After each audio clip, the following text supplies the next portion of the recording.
to do what it tells you to do. Yeah. Well, I tried webassign.com, webassign.net. It still forces you to create a Cengage account. Probably Cengage wants to buy WebAssign or already has bought it, I don't know.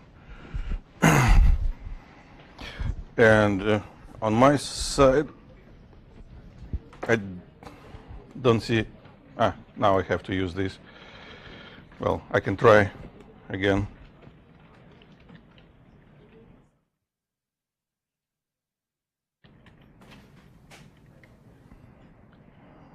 Yep, and it will force me.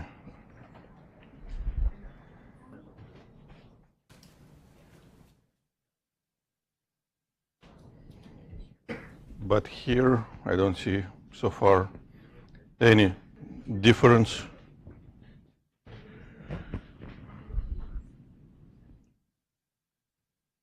So they just have created a new database, so far at least, here.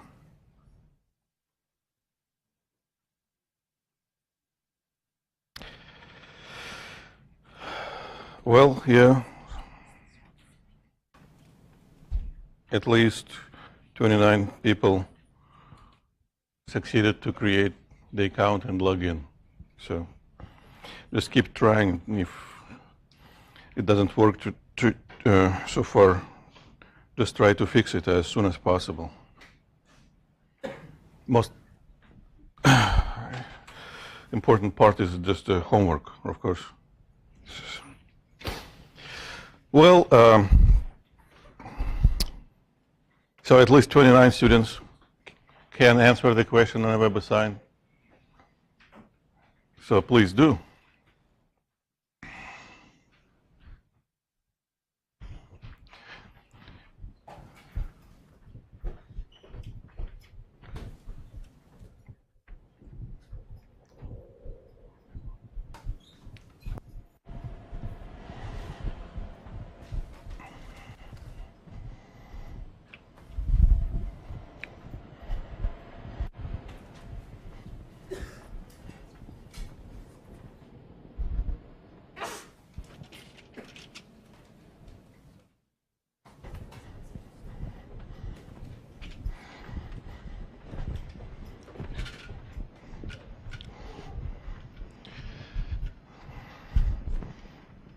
This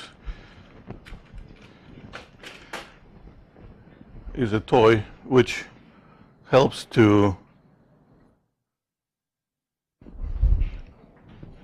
see the difference again between this type of a wave and that type of a wave.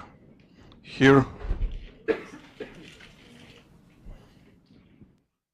wave travels horizontally, but each wave particle moves up and down, up and down. And here,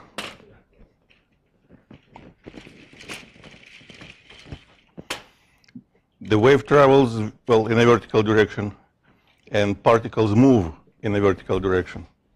And this is a model for this situation. So if we look like this, oops.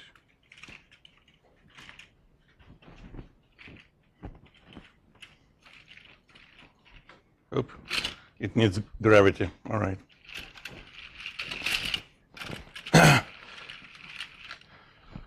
And we have different names for these two different types of waves.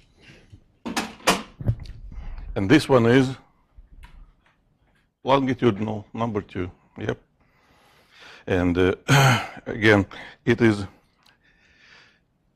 helpful to play with applets. I do have a long spring, but there is no way in this room to attach it in a meaningful, convenient way. So this is a case when applet actually more helpful than actual physical demonstration. And if we look at any wave propagating in space,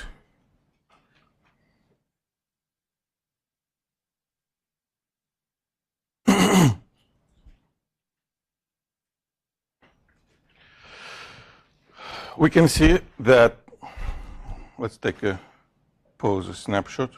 That's a photograph. A snapshot, a photograph, shows the profile of the wave at given instant, now, but everywhere. So we can draw the x-axis, and relative to that axis, right now, we can measure an instantaneous displacement from the equilibrium of every single wave particle. So this is the equilibrium, and this particle is displaced up by this much. This particle is at the equilibrium position. This particle displaced down below the equilibrium position. And for each particle, this displacement reaches maximum at some point. That maximum has a name, the amplitude. And each particle, for each particle, it takes exactly the same time to make one whole motion. That time we call the period. And again, if we use our imagination, we can imagine that we actually cut it out, this profile, and we move it to the right. So in a second, or in a fraction of a second, we would see something like this. So the wave propagates with a speed which basically describes how the profile of that wave travels in space. And speed is distance over time. So it takes exactly one period to travel in space, exactly one wavelength. The wavelength is the shortest distance between 2 points which move in phase with each other. So these 2 points move out of phase. We call it out of phase. These 2 points move in phase. And there's another one which moves in phase with those two, and another one. So the shortest distance between 2 points moving in phase, that's what we call the wavelength. This will be a half of a wavelength. This will be a quarter of a wavelength.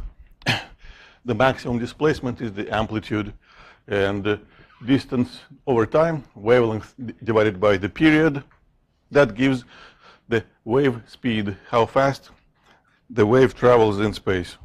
And as we said, for each wave particle, it will take exactly one period to make one whole revolution and one whole oscillation. And one whole oscillation has 4 parts, 1, 2, 3, 4. So each wave particle travels distance which equals exactly 4 amplitudes in one period. And if we look just at one particle which moves in time at a certain location, to describe its instantaneous location relative to the equilibrium, we use another axis, y-axis, and this equation for the displacement of a particle as a function of time looks exactly like standard equation for a simple harmonic motion. So we can use the same relationships which we used in PY 105. This is a slide, and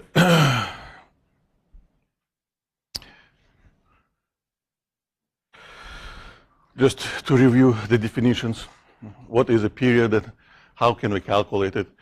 If we calculate a time of 10 oscillations, the time of 10 oscillations divided by the number of oscillations, the period and frequency related, inversely proportional. Angular frequency tells us how many oscillations happens in 2 pi seconds. Nothing new.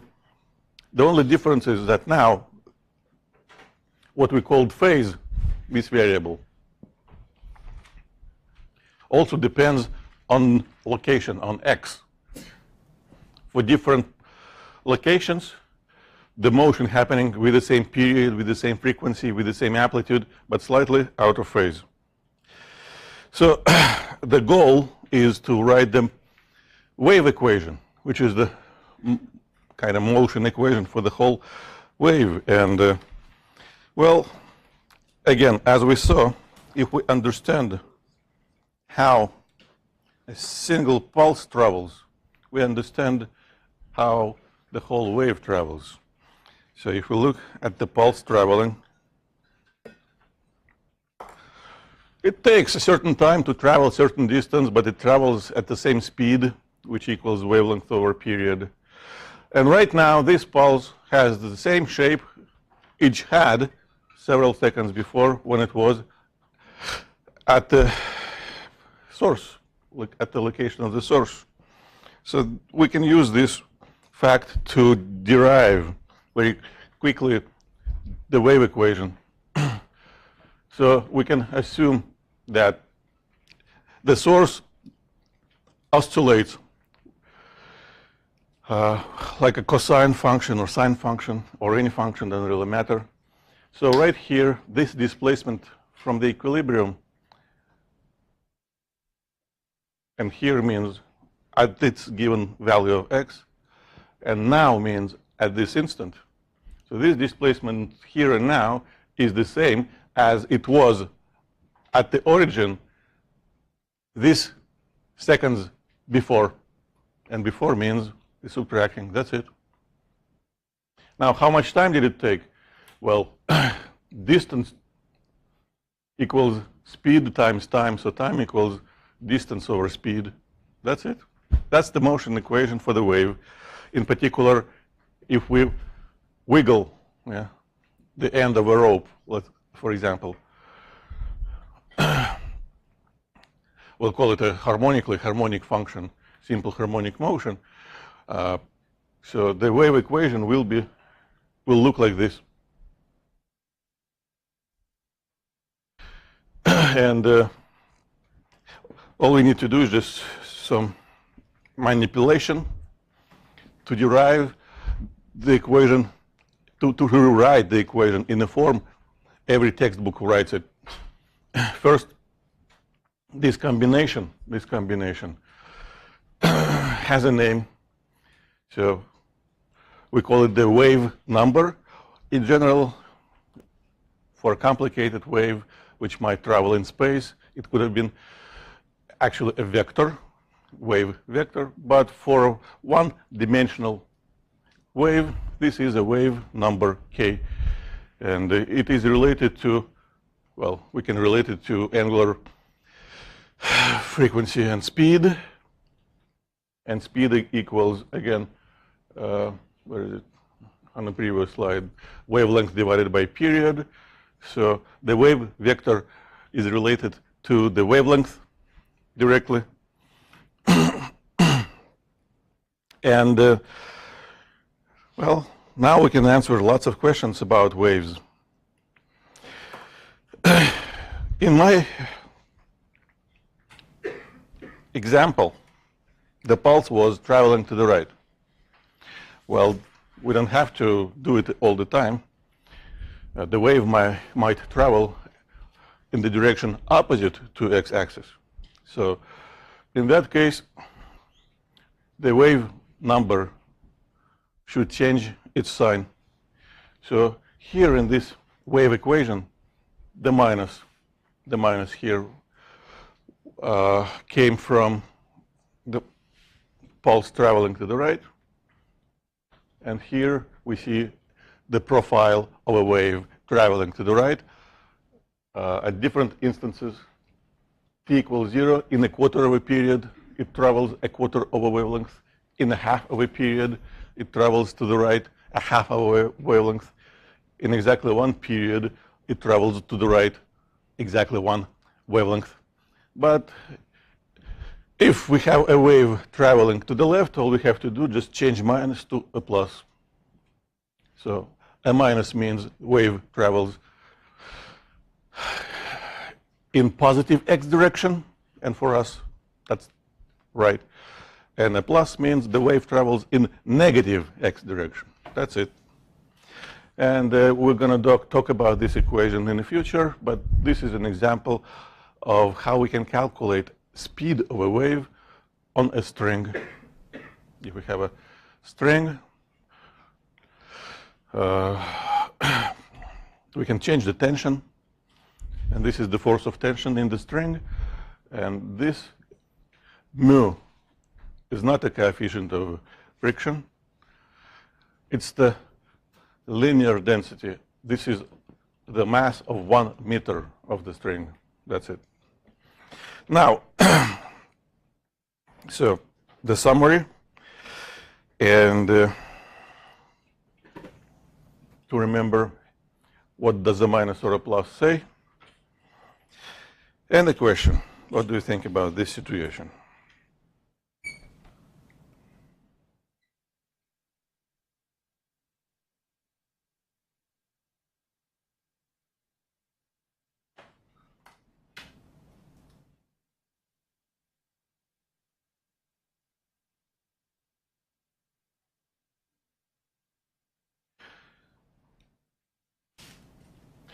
So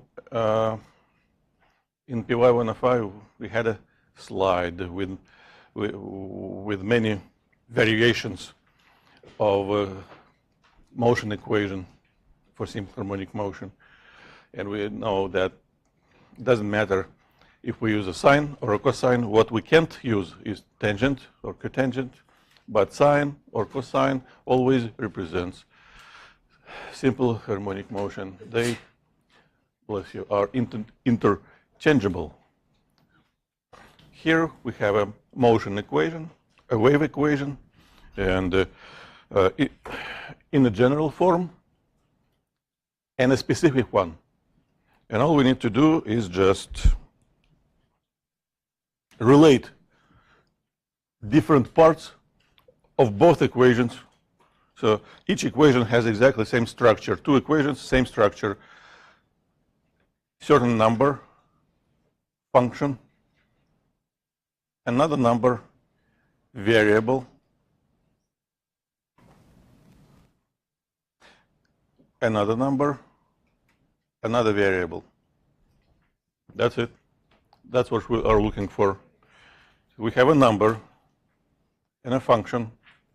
We have another number and a variable. We have another number and another variable.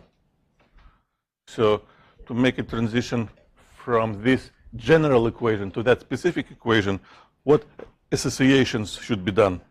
So what should we write for the amplitude?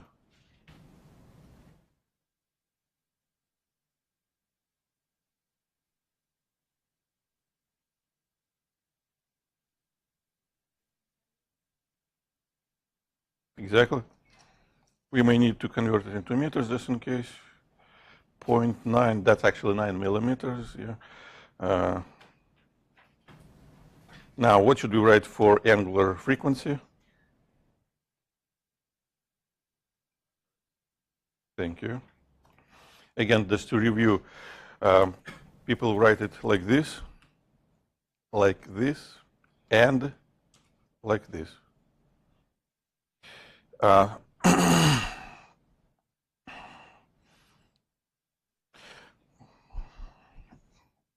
With one exception, actually. It's, oops, huge. It's angular frequency, so that when they write it as a fraction, to make sure you you know that you have to use radians, they write it like this. And for K, we should write 1.2. Again, a meter to the negative first, 1.2, 1 over a meter, and that's it. We don't have any special name for wave number. Now, but the question is about period, and a period and angular frequency are related. This is how I remember this relationship, the easiest way for me, bless you, because it has no fraction bar. This product, period time frequency, angular frequency, is always equal to 2 pi, always. Well, in this particular situation, it will be equal period will be equal to 2 pi over 5, which is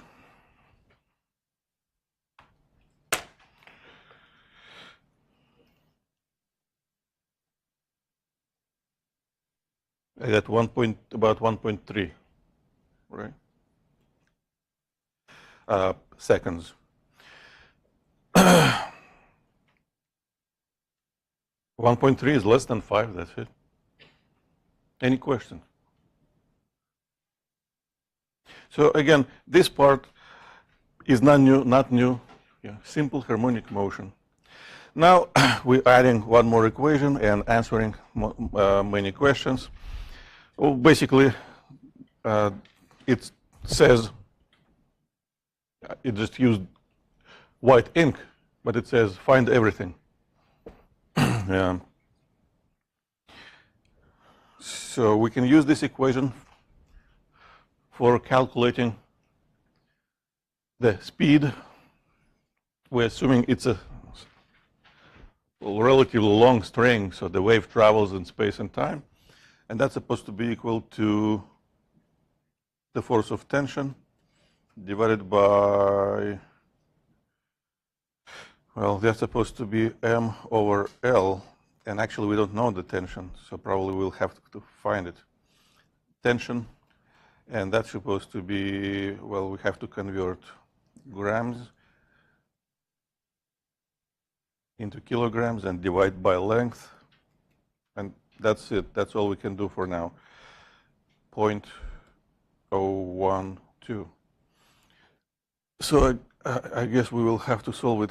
So for the tension, that will be equal to speed squared times 0.012. But the speed is supposed to be equal to the wavelength divided by the period. And we know the period, it is what 1.3, right? 1.3 seconds. So how do we get the wavelength? Well, all right. This is the case when we need it, but we don't know it. So what do we have to do? We have to find it. So we search for additional connections, and we have that additional connection, which we didn't have for a simple harmonic motion, but we do have for a wave. The wave number is related to, or you can remember again, this relationship like this. The product, K and lambda, is constant. So we can use this for calculating lambda, 2 pi over 1.2.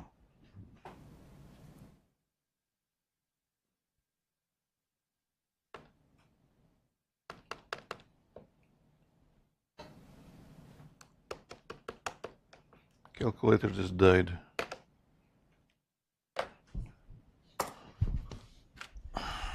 Oh, now it's on. Something is really, really strange happening here, like a Bermuda Triangle. What do you do? 2 pi. All right.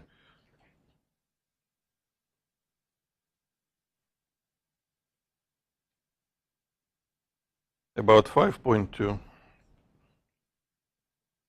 meters.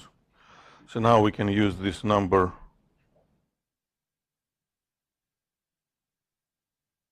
back in this equation for calculating speed. About 4 meters per second. And now we can calculate what was tension in that string. 4 squared times 0.12. So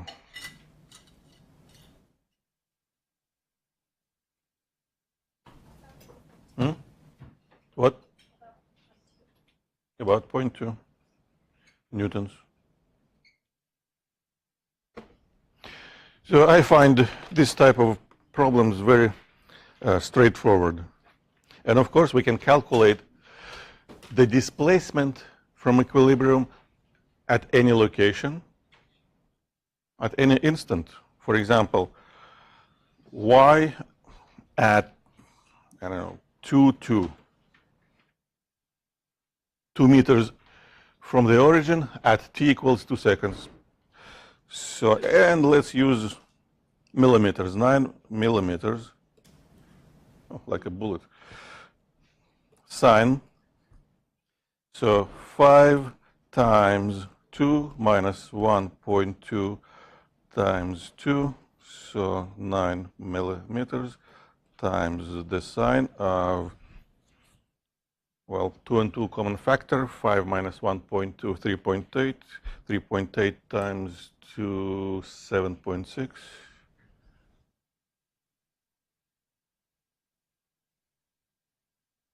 So now you need to take a calculator and calculate it and tell me your number.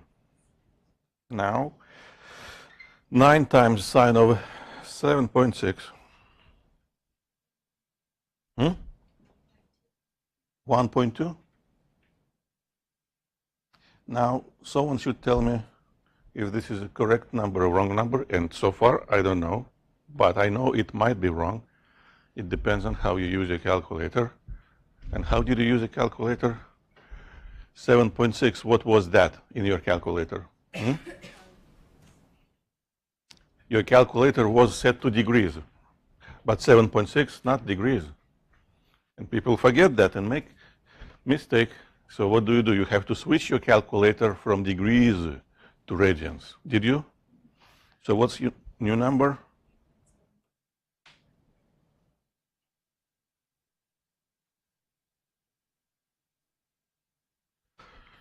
So this number is radians. That's it.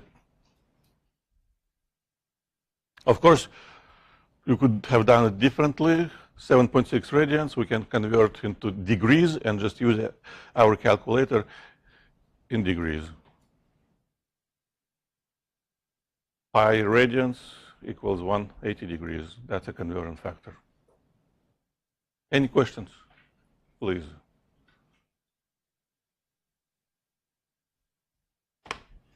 So these are slides, probably more accurate calculation or less accurate calculation. Yeah. Now, question number 4. You have 2. Well, 2 what? It depends. If we take in math class, we call them graphs. But in physics class, only one technically is a graph, but another is a snapshot of a wave, a photograph.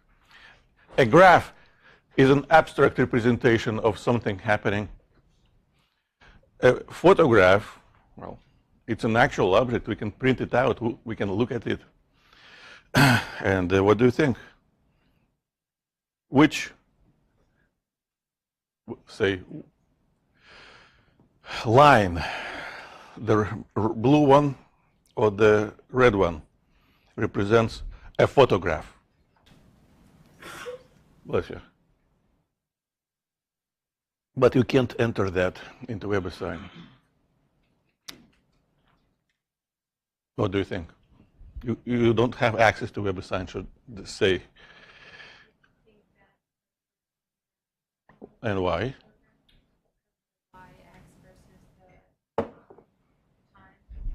That's exactly right. A photograph is a snapshot. Thank you. Bless you.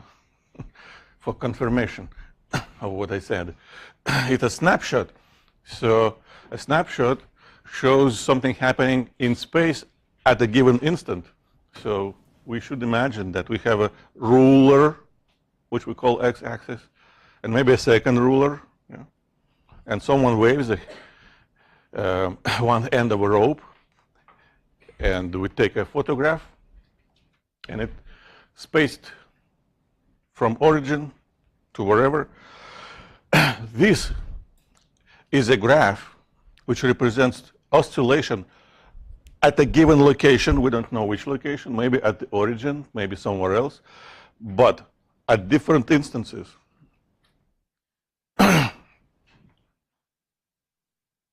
Oops. So, and we can extract a lot of information from this photograph. For example, the amplitude, the wavelength. This is the amplitude. Sometimes it's easier to see the whole span and divide by 2. So the amplitude will be equal to 8 minus -8 divided by 2, which is 8 millimeters. What's the wavelength? Well, we need to apply a definition. It should be distance, the shortest distance between 2 points oscillating in phase. In phase means at the same time they have the same displacement from equilibrium. So this is supposed to be the wavelength. The wavelength 60 minus 20, 40 centimeters. We should keep an eye on units. And where else can we find? Well, it travels to the right, and the speed equals 20 centimeters per second, or 0.2 meter per second. And that's it. We can calculate the wave vector 2 pi over lambda. Now, speed. There are two, I would say, equally convenient relationships between speed, wavelength, and what? Well, it depends. We can use an expression like this, but very often, and we will see soon, when the second equation is more convenient. Speed is equal to the product, well, no fraction bar, so it is multiplying wavelength and frequency. But in this situation, we can use it, for example, to calculate the period.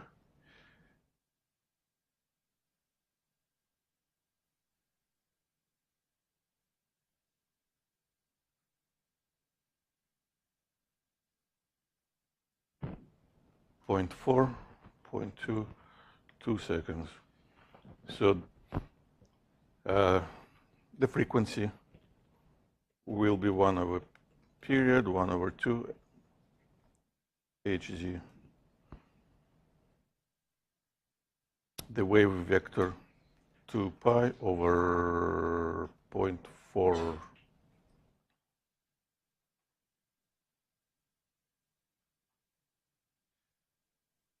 Pi over 2 over 40. No, what do I do? It's 20 over 4. Eraser. 20 divided by 4 is 5, so 5 pi.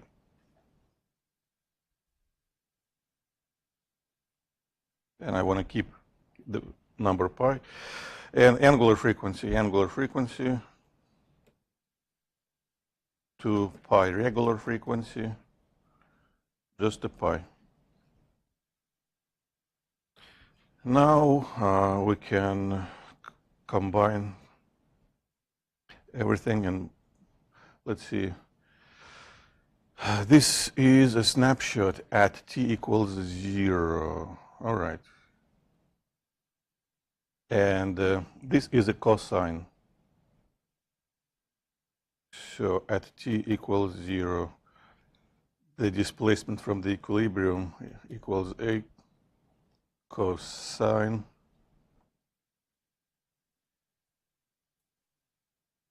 Well, cosine is an even function, so we can write plus or minus k times x. But for a wave traveling to the right, it should be a minus, as we know. So at any instant, that should be a cosine omega times time minus kx. and we can actually write it in numbers. The amplitude is, well, 8 millimeters, right? Cosine pi. We have two running variables, time and location x coordinate. And even we didn't ask, oh no, we did. Yeah, we can calculate the maximum speed, Vmax, the maximum speed of oscillations. That's supposed to be amplitude times angular frequency. And now I guess we need meters, 0.08 times pi. That's got to be meters per second. So again, just straightforward application of all set of equations we use, plus some information came from looking at that snapshot. Amplitude and wavelength. If instead of a snapshot, we would have, probably we do, yeah, no, okay, let's go back for a second. If instead of a snapshot, we have a graph, what can we extract? Well, still amplitude, but if we look at this, instead of the wavelength, that will be a period. From this to this oscillation, it passed exactly one period. So for this particular situation, for this particular example, one period will be equal to 40 milliseconds, whatever it is. We just need to read it. Any questions? All right, now, what's going to happen if we're adding waves? So we know everything about one wave. Now we got to start adding. Well, of course, we're not going to go, at least for now, to a large number of waves, only two. And again, you know what? Who's brave enough? Who's brave enough to help me out? Go ahead.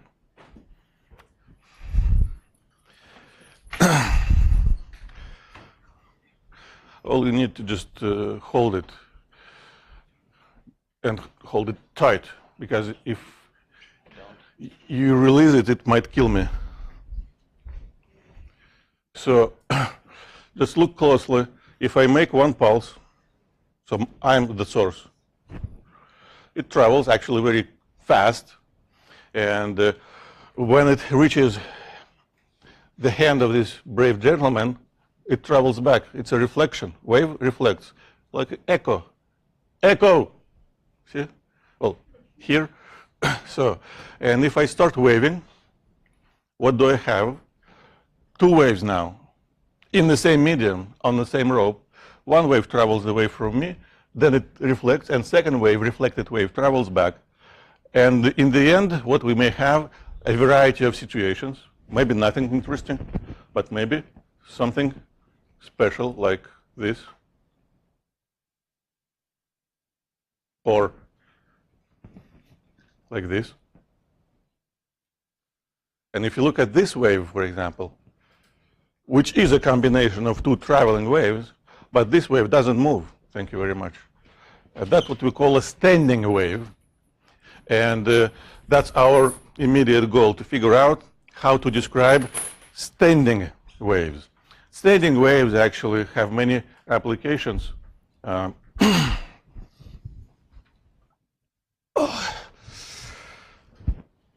wrong move and your back brings you back.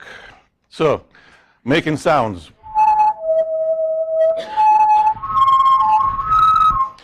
By spinning it with different speed, I can generate sounds with different frequencies, but specific only specific frequencies survive. I can try to generate others, but we can hear clearly only certain ones. This musical device has a name, a Bluegill, and you will be playing with similar devices tomorrow and day after tomorrow. And I encourage you, if you have fun, if you want to have fun, bring some musical instrument and musical instruments based on this theory. If you want to tune the guitar, for example, all you have to do, you have to change the tension in the string. And when you change the tension, it changes speed. And when you change the speed, you change frequency.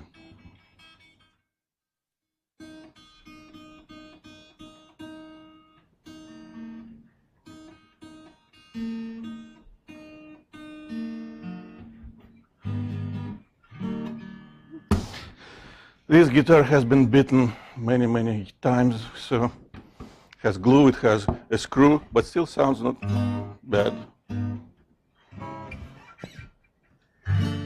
Now it's, yeah, neck is also kind of beaten. We don't know why some combination of sounds good to us. It makes like us, you know, feel happiness or sadness. And some, you know, excite some nasty feelings. We don't know, but we use it heavily. Now, different type of instruments. That's an instrument,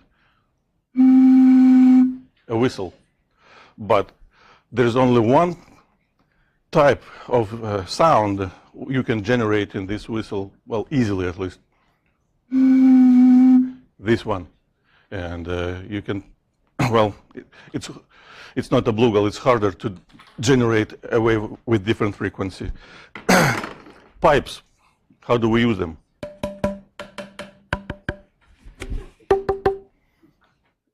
Well, it's a pipe which makes sound, right? Well,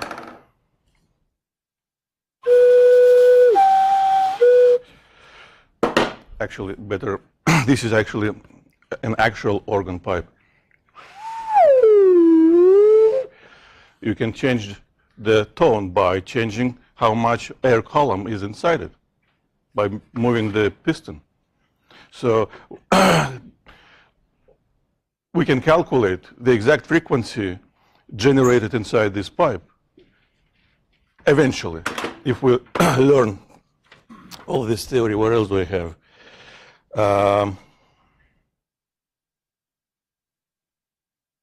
All right.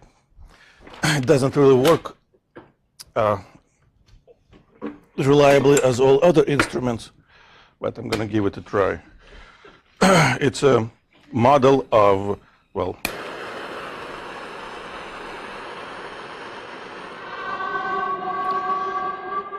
in the winter, if you have a house,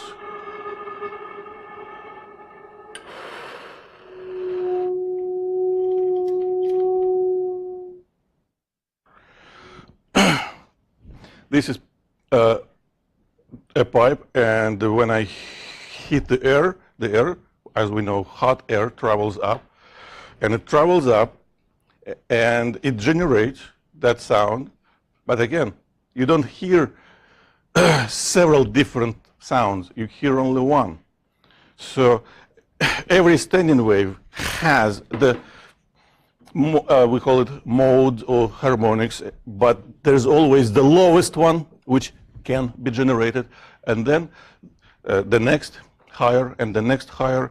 Human ear normally can hear only the lowest or maybe the next one. Some people can hear 3 modes, but it's really, really, well, you have to be a musician probably, or a director. So this is what we're going to talk about, and mathematically it's about vectors and vector addition.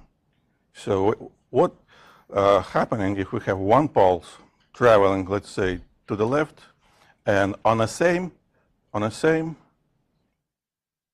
rope, or in the same medium, another traveling to the right. This is what we call the displacement number 1. This is what we call the displacement number 2. When we should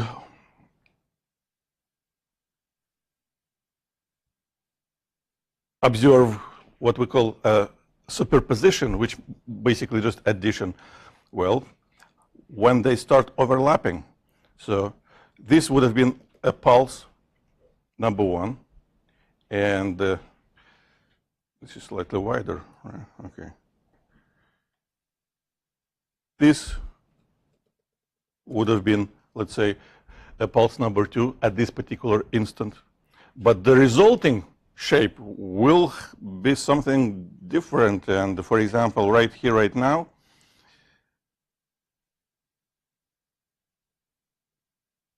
the net displacement should be equal to the sum of 2 displacements. So it should be something like, well, like this. Y equals Y1 plus Y2. That's it. And that happens everywhere. Yeah. So if we have a wave, all we have to do is just add 2 functions. And if we have simple harmonic waves, we have to add a sine and a sine, or a sine and a cosine, or a cosine and cosine. And we don't have to do that. We can. We don't have to. Because, well, first of all, there is an easier approach to figure out what kind of a standing wave will be generated. We'll talk about it in a minute. We will talk about 2 specific cases only. Case number 1. When those waves have very, very close frequencies, different, but close. In that case, what's going to happen? Well, that's what's going to happen.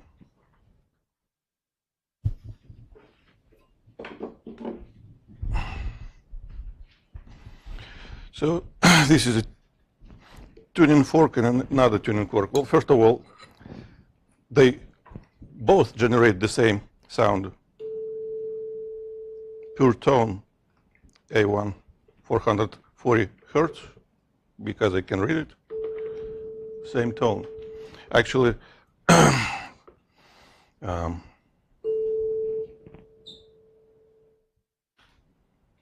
that's what resonance is. Yeah. I hit this one, but it excites. But it excites the second tuning fork, but that only happens when they have exactly the same frequencies. It's not going to resonate anymore, nothing. They must have exactly the same frequencies. But if they have different, slightly different frequencies,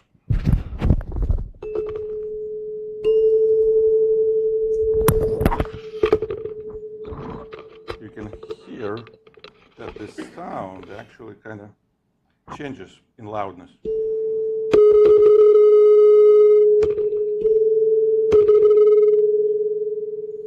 Yeah, well, I do have slightly better setup in a minute.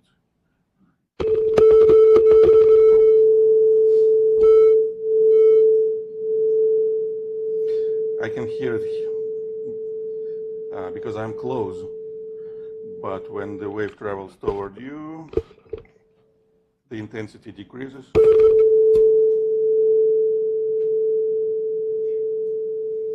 So, well, it's a nice toy, but nowadays we have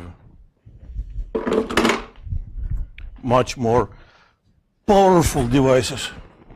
We call them speakers.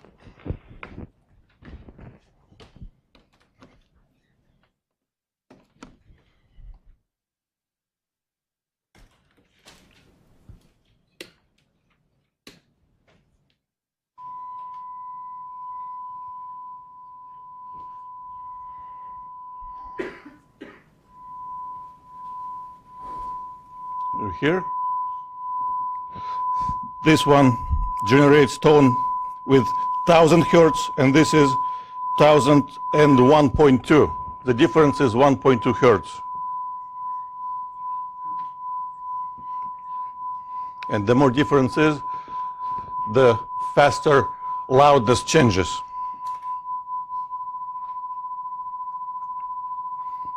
And that's what we call, actually, beats. And it has practical applications because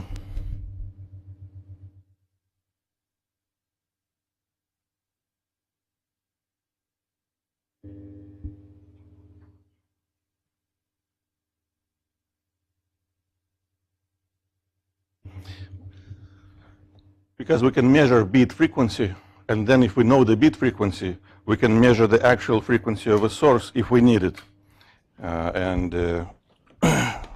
Even some of versions of police radars use this, but not sound, of course, radio waves. Beats. And a second situation, when frequencies are exactly the same, that's where we're getting standing waves. And there are two situations when we have one source and then another wave is reflected. And a second situation when we have two sources with identical frequencies, like two speakers. There is some difference between these situations. Beats. Well, we saw, well, we didn't actually. Beats. What's happening here? Let's say fundamental. Oops. What's happening here?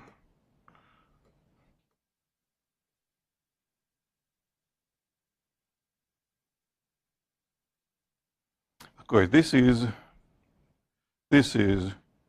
an illustration of a superposition. One wave travels to the right, second wave travels to the left, and at the bottom we observe what would be happening if they would be traveling in the same medium. So, and eventually we observe a standing wave. In this standing wave, you can see that both ends move, this and that. And that's not always the case. For example, if we have a string attached to two doorknobs, those ends will not move, but we still will be able to generate a standing wave. All right. So what's happening here? That's going to be, again, an example of a superposition.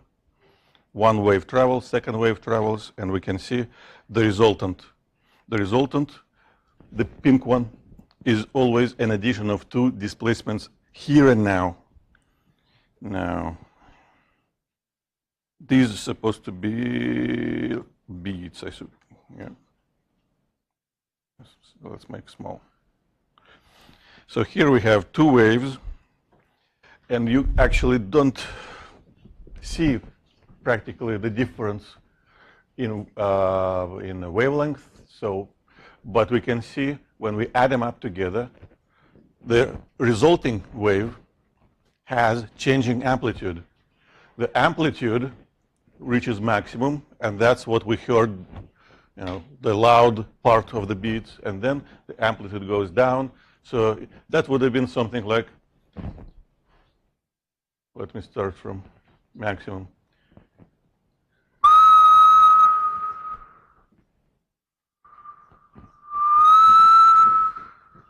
Etc., etc. Beats. And here, so there is a slide with all links, but by some reason today in the morning, Firefox didn't work with any of these applets, but old-fashioned Internet Explorer actually did. All right, again, an example of wave superposition. Two traveling wave produce one standing wave. Let's see. So a wave travels to the right. get reflected eventually, travels to the left, superposition. Probably, okay, let's see. Probably we're going to have a tube. So you see, it says wave in a tube. So we should generate a standing wave. It's not a standing wave yet. So there is a process. It takes, well, normally, of course, fraction of a second to generate a standing wave of a given frequency. And this is an example when one end of a wave doesn't move at all, but second wave moves, which means this is a tube which has one end closed and one end open. All right, so beats. If we calculate the difference between the frequency of the first wave and the frequency of the second wave, that's what we actually get for the frequency of the beats. And 2 pi over frequency, angular frequency gives the period. So we have an example. So please just enter your choice. So we have a tuning fork number 1, and we have a tuning fork number 2. We know one tuning fork generates sound with frequency equal to 400 hertz, and we hear the beats.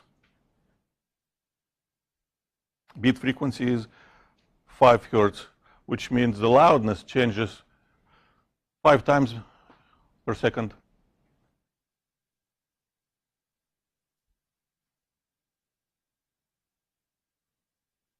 And this problem is to remind us what this means mathematically.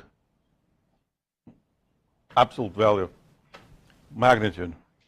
So the equation says 5 is supposed to be equal to the difference between 400 and something else. But again, this is not this. What's the difference?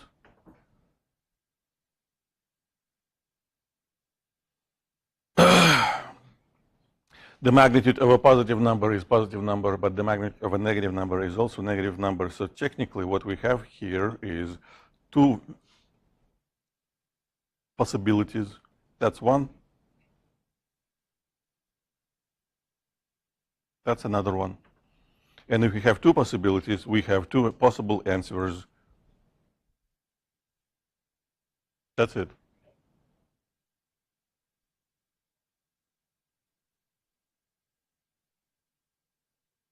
Any questions?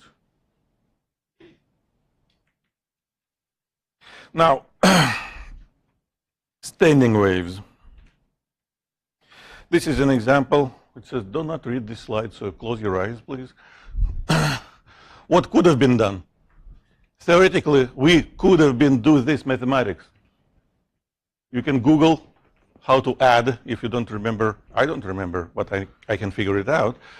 And you can figure it out. If you need to add, like in this example, 2 signs,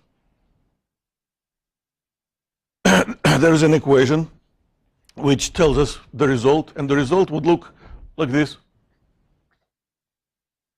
And this wave travels to the right. You can see a minus. This wave travels to the left.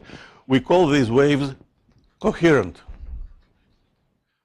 And only coherent waves can produce a standing wave. They have exactly the same amplitude, exactly the same wavelength, exactly the same period, exactly the same speed, just opposite directions. And in this situation, if we add them up, the structure of the wave is different. There is no minus or plus.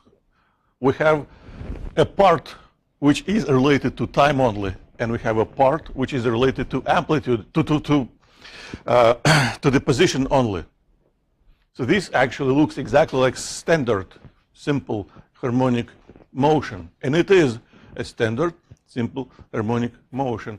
But the amplitude of that motion depends on the location. In a standing wave, as we saw, some points move with the largest span possible, and some points don't move at all. So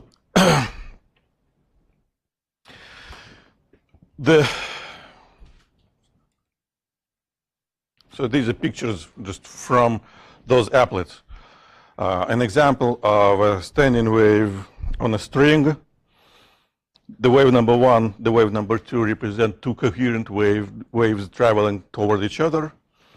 And the pink one represents the actual profile which we would see if we took a picture of that string. And as you saw, there is an instant when the whole string is horizontal. But then different parts of a string move, and we can see something like this. And from this, for example, to this, we should wait a quarter of a period. This is one period, 0, quarter, half, 3/4, and back to initial. So some points don't move at all, which, well,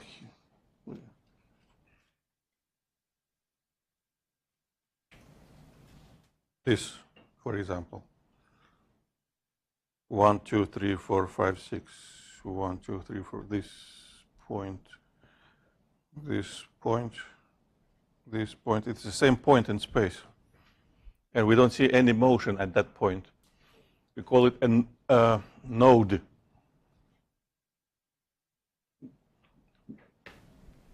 A node. A point inside a wave which does not move. But some points move up and down.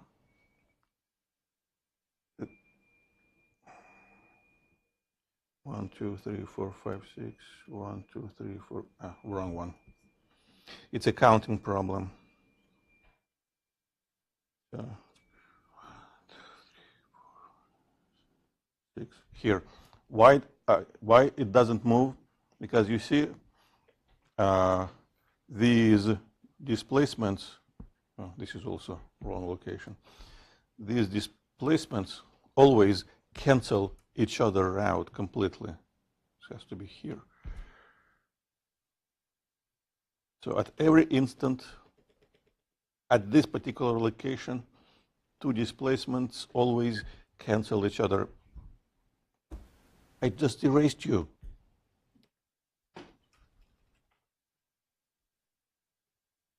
All right.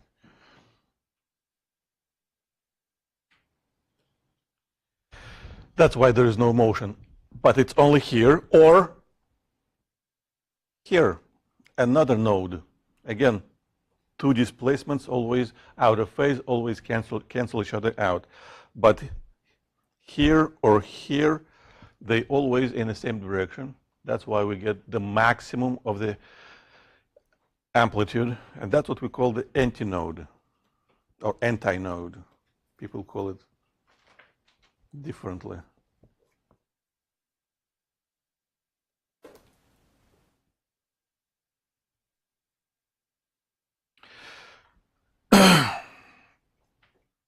So that terminology, people also use like for this called minimum or throw, maximum or hill, crest, different names.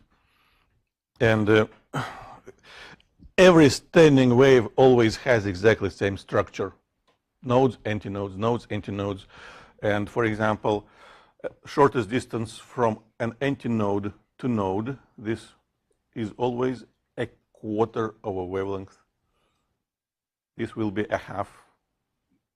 This will be the exact wavelength. So it's handy, it's helpful to know these facts. Antinode, antinode, a node, a quarter of a wavelength. please.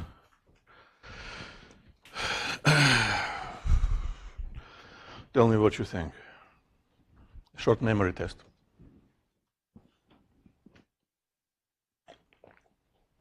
These equations have very different structure, and the structure of an equation tells us what does it describe. And for us, only two things might happen. A wave might be traveling in space from a source away from it, or a wave might represent a superposition of two waves, stable superposition of two waves,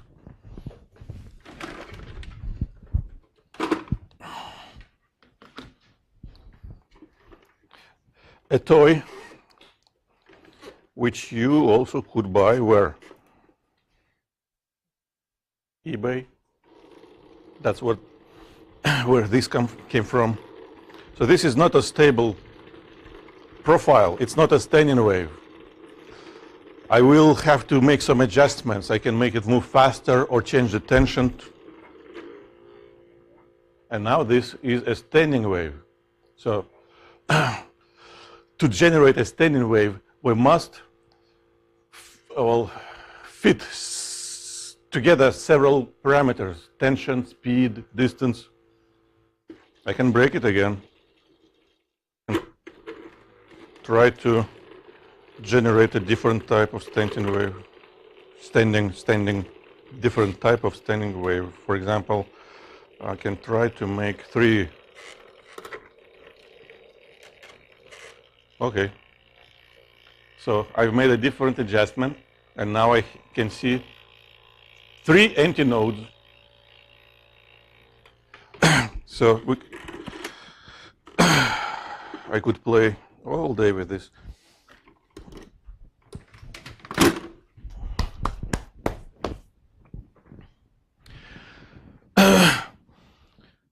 And the structure of an equation tells us this is a standing wave, so it should have a stable profile. This is not a standing wave. And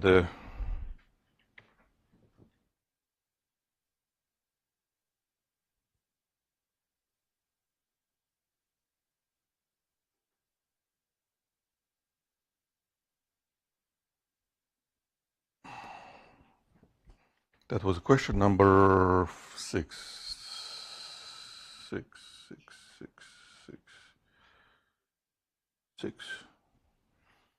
4 is the most popular. 4 is the correct. When we have a minus or a plus, when time and position combined inside one function, that describes wave traveling in space, in this situation, to the right. But if we have 2 different functions, one is responsible only for what's happening in time, another where it's happening, that is always a standing wave. And again, sine or cosine doesn't really matter. Could be sine and sine or any variation. So again, that's what could have been done. And traveling and traveling makes it standing. This is what you can try if you like algebra. These are the equations which can be used to calculate a profile of a standing wave, if you know what type traveling waves have. And for any standing wave, we only have, well, in general, 3 situations. Case number 1, one end of a wave doesn't move, another moves. Case number 2, both ends move or both ends fixed.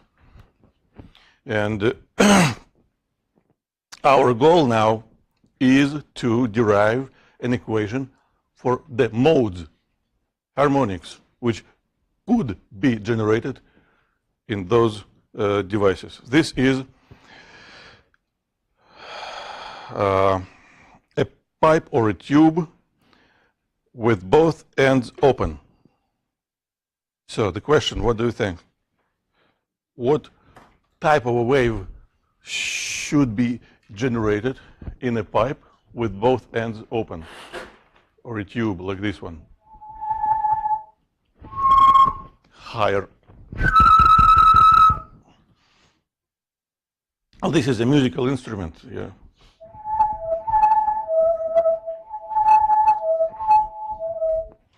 Or signaling instrument, yeah, you're signaling.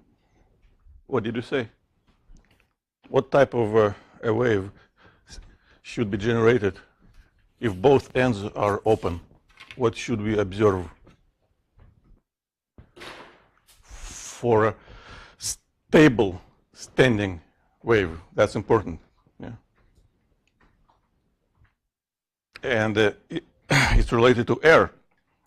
Air motion is happening, and the air molecules move at each end and inside, and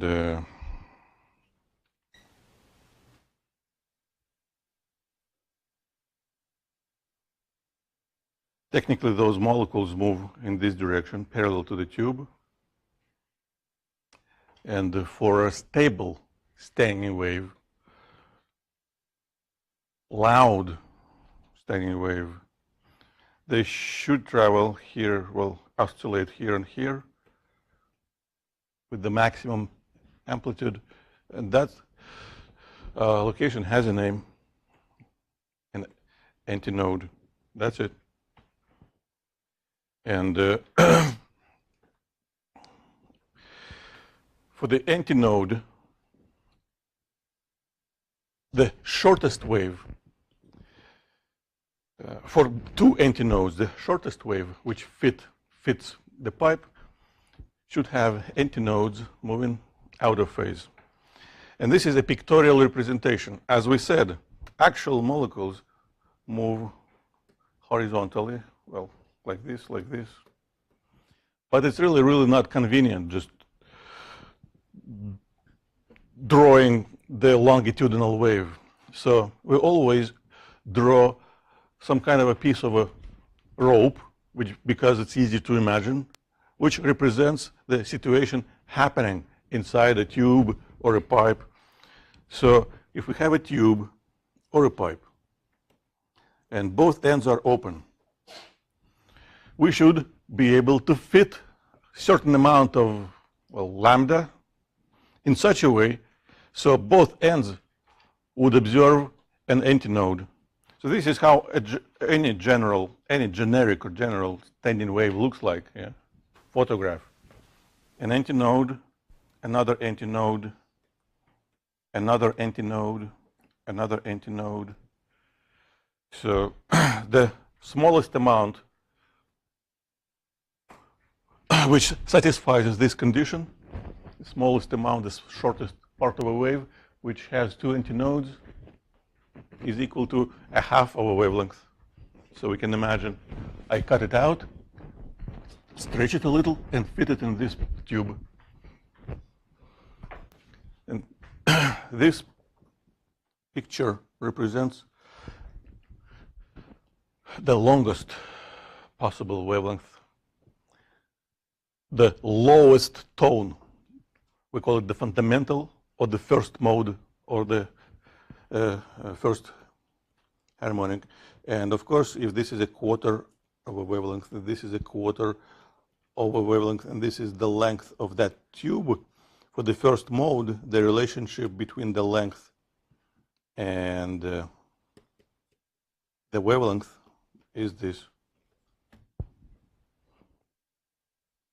So we can solve it. Well, this is the first one, or the fundamental one. We can solve it for the wavelength.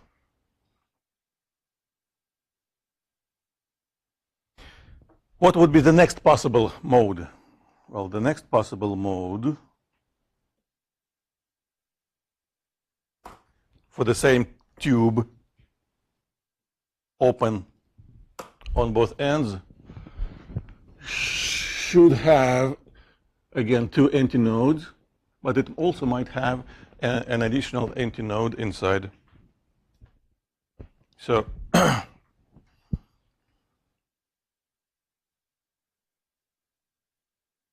this picture represents the next possible mode, the second mode. And the relationship between the length of the tube and the wavelength number 2 is this. But it is actually more convenient to write it in terms of halves of a wavelength. Because the next mode, which can be generated in the same tube, the third mode, should have again an antinode here, an opposite antinode here, and two antinodes. We're adding antinodes every time. So again, now I can imagine I take this, but now I kind of squeeze it to fit it in the tube. Antinodes, antinodes, a node, an antinode, a node, an antinode, a node, an antinode, a node. That's the general structure of any standing wave. A node, antinode, a node, antinode. That's always a quarter of a wavelength. That's always a half of a wavelength. We're just adding halves. So that's going to be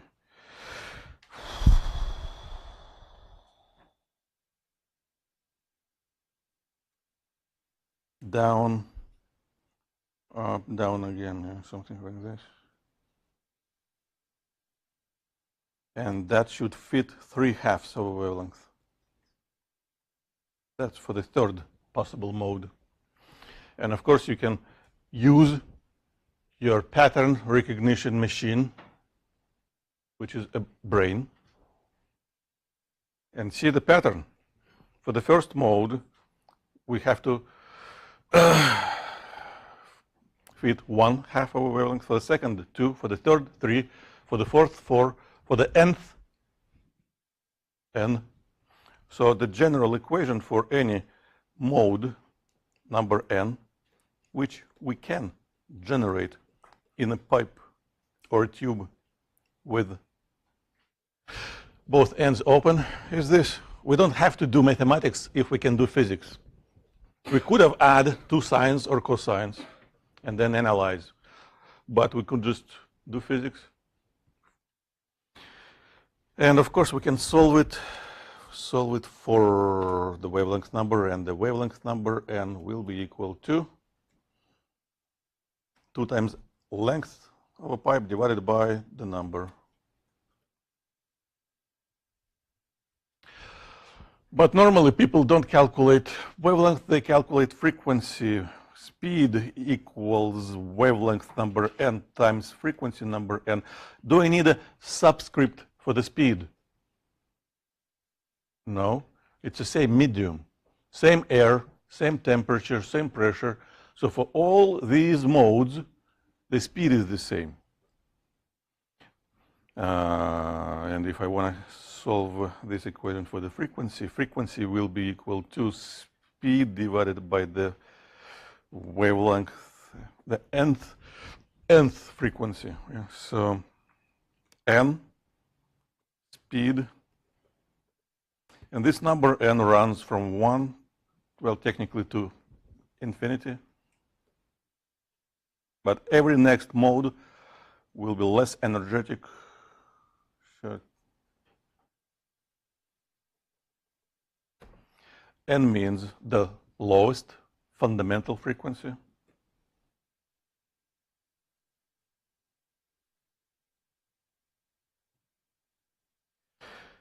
And we can see that the relationship, so the fundamental frequency is equal to speed over 2 times length. The relationship between the nth mode and the fundamental is very simple.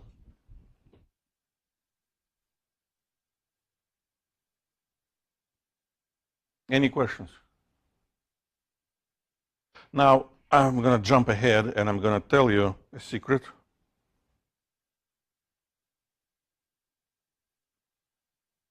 If we have a string with both ends fixed, so clamped, that's a clamp, that's not a propeller. You tied it. So if you have a string with both ends fixed, you can use exactly the same set of equations. There is no difference at all. So again, a standard generic shape of a wave looks like this. If both ends fixed, we can't have antinodes. We must have two nodes, and the shortest distance between two nodes is a half of a wavelength. So if the length of the string is equal to L, we start again counting from a half of a wavelength, and then we're adding another half and another half. So the fundamental still equals this, but the speed now, of course, is not the speed of the sound in air. That speed for waves on a string, but the equation which relates modes and length is exactly the same. So it doesn't really matter if both ends are open or both ends are fixed. As long as both ends are the same, this is the equations we can use. Now, so these are pictures and equations. No, I'm not going to do that. I want to skip it for now. And this is not also a question. Let's just think it through. Now we have a situation when one end is fixed, but another end is free. And of course now, at the free end, we should have an antinode,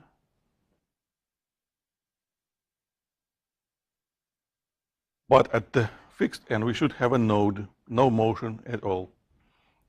Air molecule would kind of stick to the wall, to the piston, or if we had a string or something elastic rod, we could wobble. Yeah, it would be just held. And in this situation, there is a difference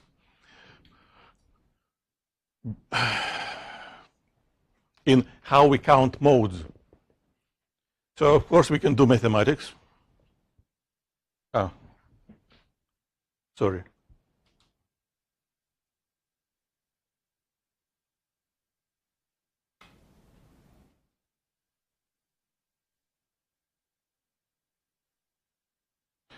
But we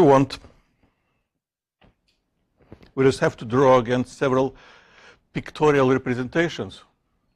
So again, this is a general shape of a standing wave.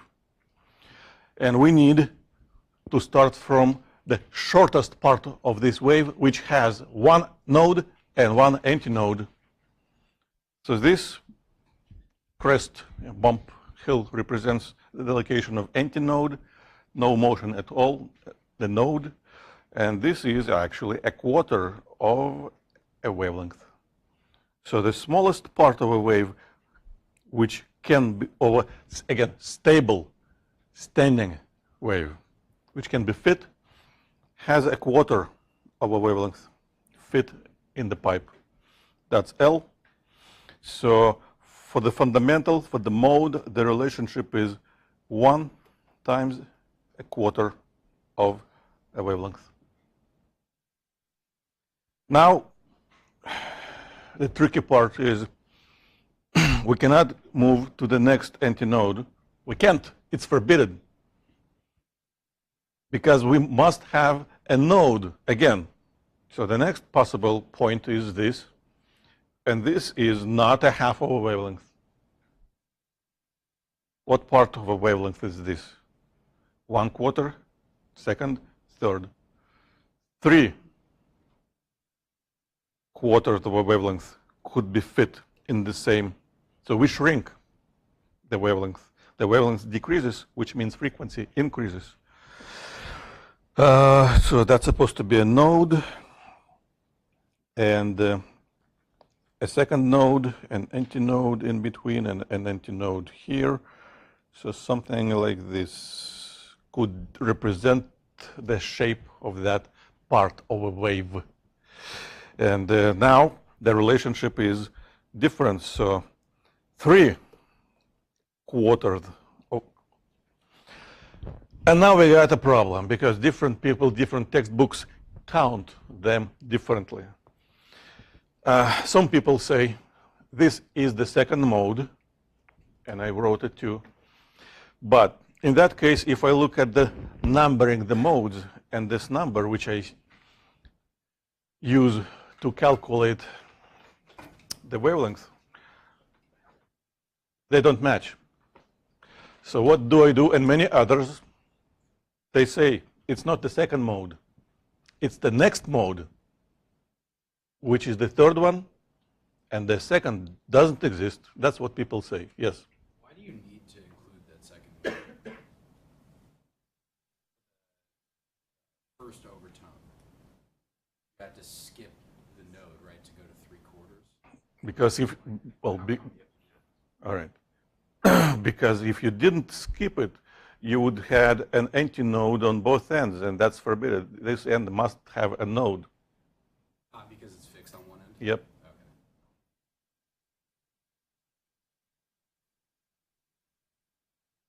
So this is a specific feature of a situation when one end is fixed. It can't move. So that's why we have to skip that antinode. And of course, now we know what to do. We say, there is no mode number 4, but there is the mode number 5, which generated if we fit exactly 5 quarters of a wavelength. So then next relationship should be written like this. And of course, now we can see how we count those modes. We use numbers 1, 3, 5. But we skip numbers 2, 4, 6, so we don't use any even number. We have to use only odd numbers. And we don't count halves, we count quarters. So the equation, the general equation, I'm going to add one more slide. All right, last equation. Come on, work.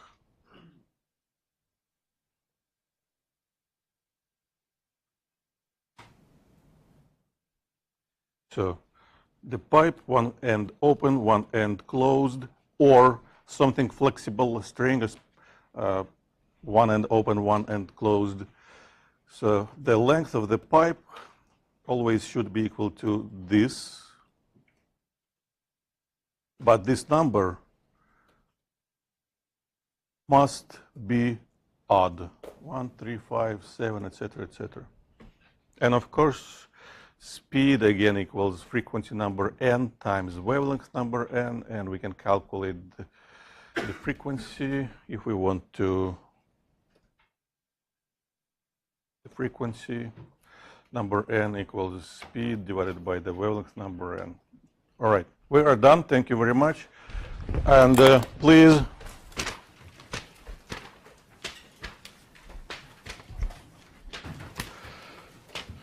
sign out before you leave.